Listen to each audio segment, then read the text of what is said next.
Hello বন্ধুরা, সবার প্রথমে তোমরা আমার মোবাইলের হোম স্ক্রিনটা দেখো।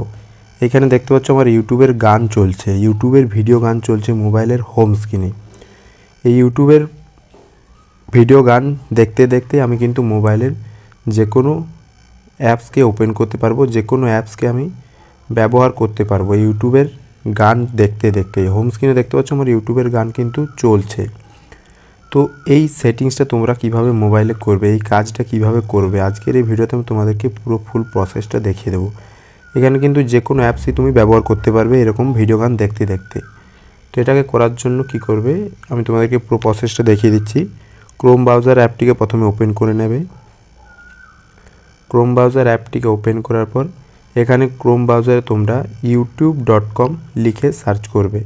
তারপরে ইউটিউবটিকে লগ ইন করবে। আমার লগ ইন করা আছে। লগ ইন করার পর ডান দিকে ওপরে 3 ডট লাইনে ক্লিক করবে। তারপর এখানে দেখতে পাচ্ছ এখানে রয়েছে ডেস্কটপ সাইডে, এই টিক মার্কটাকে কিন্তু এখানে দিয়ে দেবে। এটা আমরা দেখতে পাচ্ছ টিক মার্ক দেওয়া আছে। এটাকে টিক মার্ক দেওয়ার পর এবারে ইউটিউবে তোমরা এখানে যে কোনো গান সার্চ করবে, যে গানটাকে প্লে করতে চাইছো। গান সার্চ করার পর গানটাতে ক্লিক করবে।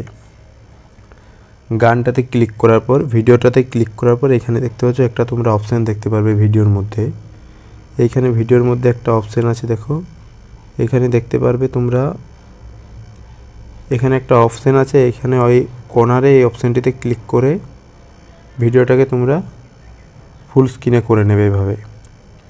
এইভাবে হয়ে যাবে। তারপরে এইভাবে কি করবে, তোমার মোবাইলে যদি back button home button enable করা থাকে তাহলে হোম বাটনটা প্রেস করে দেবে সোজাসুজি।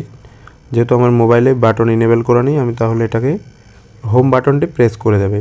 তাহলে কিন্তু এটা দেখতে পাচ্ছ আমার হোম স্ক্রিনে চলে এসছে।